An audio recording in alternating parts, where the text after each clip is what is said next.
c'est décidé. Vous voulez acheter du Bitcoin. Mais au moment de vous lancer, c'est la panique.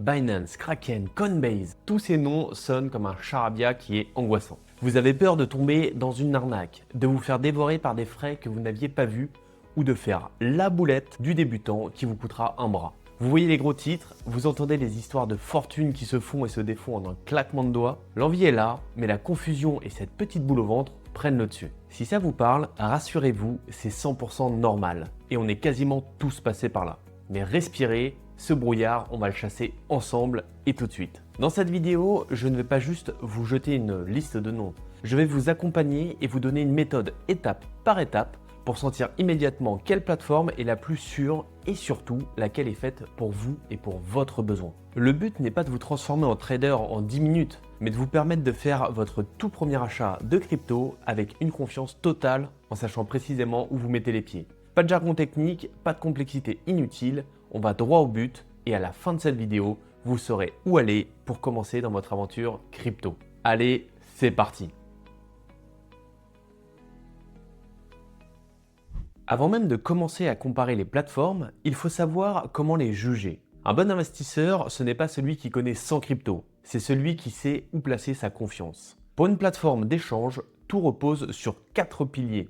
Si un seul est fragile, tout le reste peut s'effondrer. On commence par le critère numéro 1, celui sur lequel il n'y a aucune concession possible, la sécurité. En crypto, il n'y a pas de service après-vente de la finance mondiale. Si vos fonds disparaissent, dans la plupart des cas, c'est pour de bon. Heureusement, en France, on a un bouclier pour se protéger, la régulation. Le mot que vous devez absolument retenir, c'est PSAN. PSAN, ça veut dire prestataire de services sur actifs numériques. C'est un enregistrement officiel délivré par l'autorité des marchés financiers, ce qu'on appelle l'AMF, qui est notre gendarme de la bourse en France. Une plateforme qui a obtenu le statut PSAN, ce n'est pas une garantie que vos cryptos vont monter, mais c'est la garantie que l'entreprise a montré patte blanche aux régulateurs français. Mais qu'est-ce que ça change pour vous concrètement? Premièrement, l'AMF a vérifié l'identité et le sérieux des dirigeants. Deuxièmement, la plateforme a mis en place des systèmes robustes contre le blanchiment d'argent, ce qui est un énorme gage de sérieux.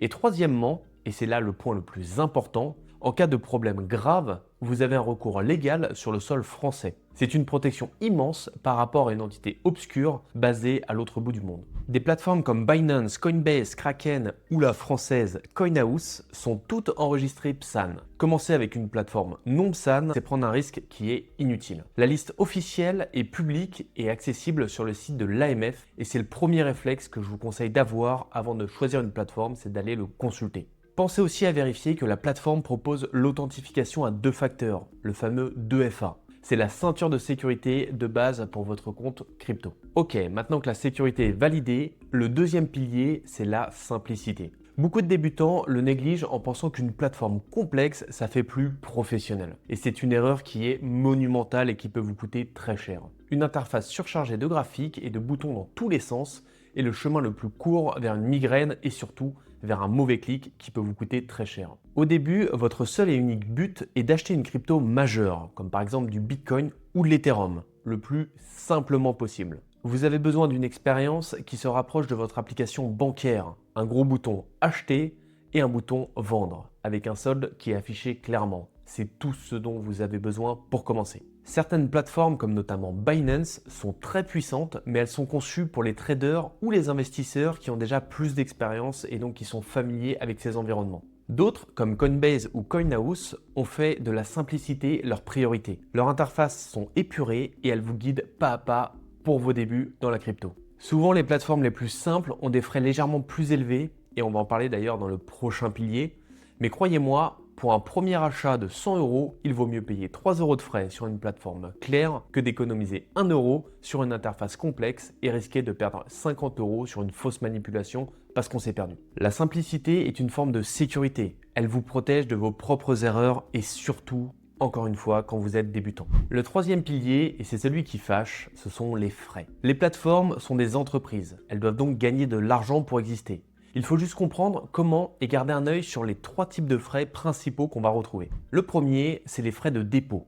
En gros, ce que ça coûte de mettre vos euros sur la plateforme. Et il y a 2 options principales que les plateformes proposent, c'est soit le virement bancaire SEPA, soit la carte bancaire. Premièrement, le virement SEPA est presque toujours gratuit. L'inconvénient, c'est que ça peut prendre 2 à 3 jours ouvrés pour retrouver vos fonds sur la plateforme. Dans un deuxième cas, la carte bancaire, elle, c'est instantané. Mais cette rapidité se paye, avec des frais qui peuvent aller de 2 à 4%. Pour un débutant qui n'est pas pressé, le virement SEPA est de loin le choix le plus simple et celui que je recommande pour commencer. Le deuxième, c'est les frais de transaction, la commission que la plateforme prend sur chaque achat ou vente que vous allez faire sur les crypto-monnaies. Il y a la méthode simple, en gros un pourcentage qui est fixe, par exemple 1,5% sur chaque transaction. Sur ce cas-là, c'est clair, c'est prévisible, il n'y a pas de surprise. La deuxième, c'est une méthode un peu plus avancée, c'est le système maker-taker. Pour faire simple, en tant que débutant, vous serez un taker. Vous acceptez le prix au marché et vous paierez des frais bien plus faibles, souvent entre 0,1 et 0,4%. Mais ces frais bas sont généralement sur les interfaces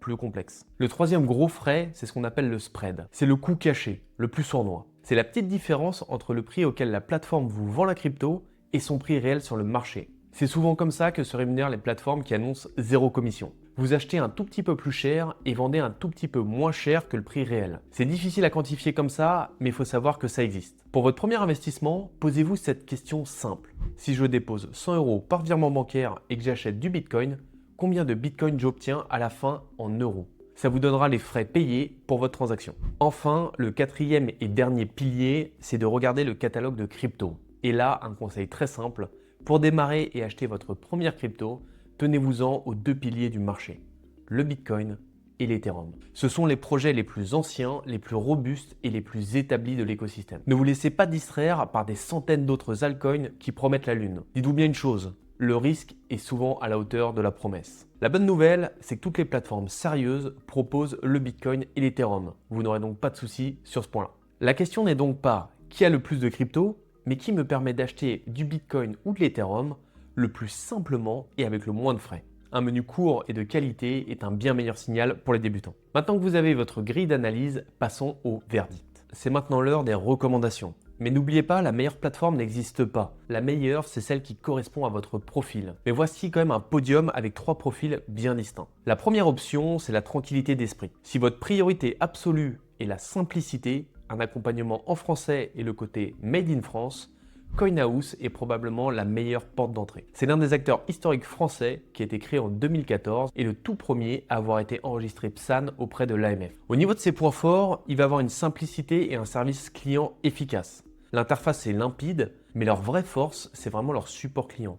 De vraies personnes à Paris qui vous répondent en français.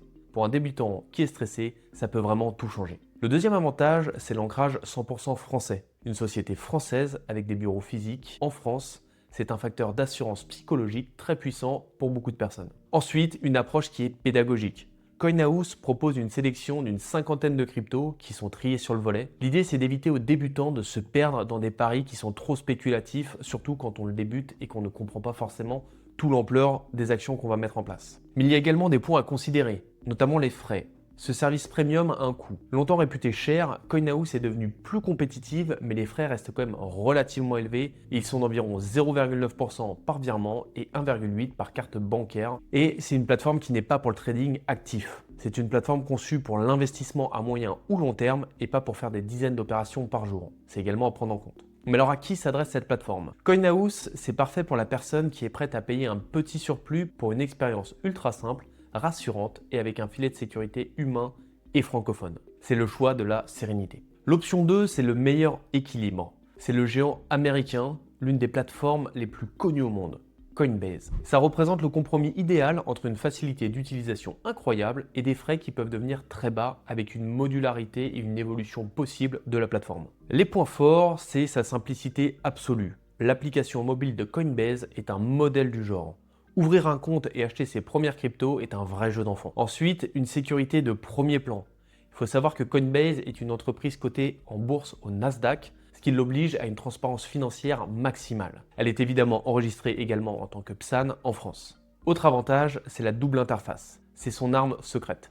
Vous commencez avec l'interface dite simple, avec des frais qui sont relativement élevés autour de 1,5%. Mais une fois à l'aise, vous pouvez basculer d'un clic sur l'interface avancée. Et là, les frais de transaction chutent drastiquement pour s'aligner sur ceux des plateformes pro qui tourne aux alentours de 0,4-0,5%. C'est une plateforme qui évolue donc avec vous et qui pourra vous suivre tout au long de votre parcours. Mais il y a également des points à considérer. Les frais de base, si vous restez sur l'interface simple par facilité, les frais sont plus élevés et plus proches de CoinHouse.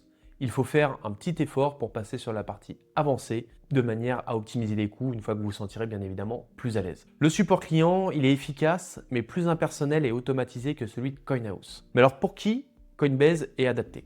Coinbase, c'est la rampe de lancement idéale pour le débutant qui veut que ce soit ultra facile au début mais qui anticipe déjà de vouloir des frais plus bas plus tard sans avoir à tout changer. C'est le choix qu'on pourrait qualifier d'évolutif. La troisième plateforme, c'est la vision à long terme, Kraken, qui a été fondée en 2011 et l'un des plus anciens et respectés vétérans du secteur. Souvent perçue comme une plateforme pour experts, elle est en réalité une option fantastique pour un débutant un peu méthodique. Au niveau de ses points forts, Kraken a des frais ultra compétitifs. C'est un de ses principaux arguments. En utilisant l'interface Kraken Pro, qui est gratuite et accessible à tous, les frais de transaction sont parmi les plus bas du marché, souvent entre 0,15 et 0,25%. Sur le long terme, l'économie peut être énorme. Également au niveau de la sécurité, Kraken a la réputation d'être une forteresse et n'a jamais subi de piratage majeur.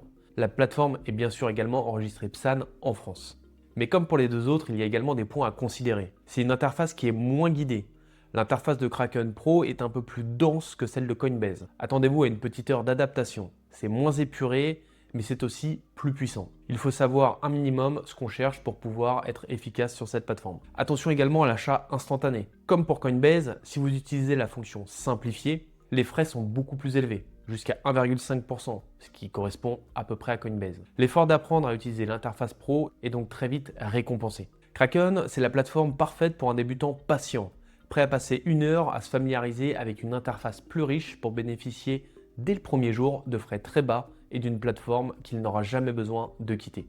Bien sûr, ce podium n'est pas exhaustif. D'autres acteurs proposent des expériences excellentes pour débuter.